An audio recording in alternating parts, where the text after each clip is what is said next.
दोस्तों, दुनिया में ऐसे बहुत सारे रहस्य हैं जिन्हें अभी तक सुलझाया नहीं जा सका है और इसी तरह का एक और रहस्य है डॉल आइसलैंड का। यह आइसलैंड मैक्सिको में स्थित है।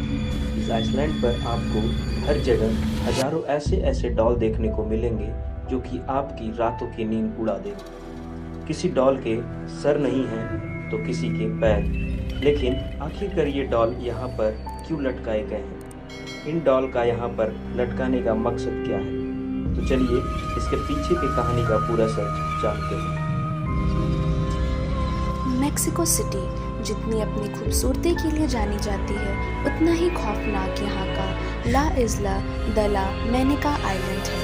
इस आइलैंड को डॉल आइलैंड के नाम से भी जाना जाता है क्योंकि इस आइलैंड के हर एक पेड़ और ज़मीन पर हज़ारों की संख्या में डरावनी व टूटी फूटी डॉल्स लटकी पड़ी हैं। दरअसल ये आइलैंड सन 1990 में पहली बार लोगों की नज़र में आया जब मेक्सिको सरकार ने जोशीमिल्को कैनाल्स की सफाई का काम शुरू किया था।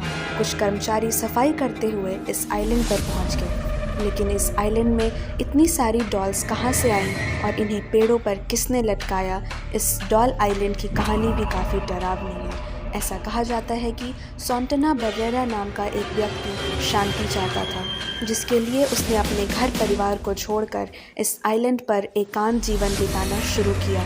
लेकिन सांताना के इस आइलैंड में पहुंचने के कुछ दिनों बाद ही इस आइलैंड के किनारे एक बच्ची की डूबने से मौत हो जाती है। यह बच्ची अपने परिवार के साथ इस आइलैंड में घूमने आई थी।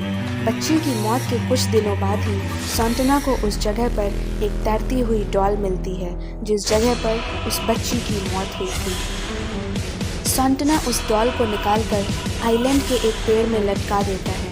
सांताना को लगता है कि इस डॉल में उस बच्ची की आत्मा होगी और अगर उस डॉल को वह पेड़ में लटका देगा तो उन्हें उस बच्चे की आत्मा कभी परेशान नहीं करेगी।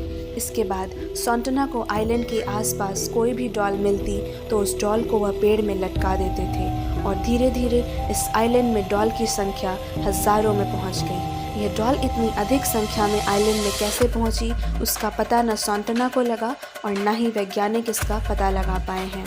लेकिन सन 2001 में सांताना की लाश भी उसी आइलैंड के किनारे तैरते हुए मिली जिस जगह पर उस बच्ची की मौत हुई थी। लेकिन अब यह आइलैंड मेक्सिको का टूरिस्ट डेस्टिनेशन बन चुका है।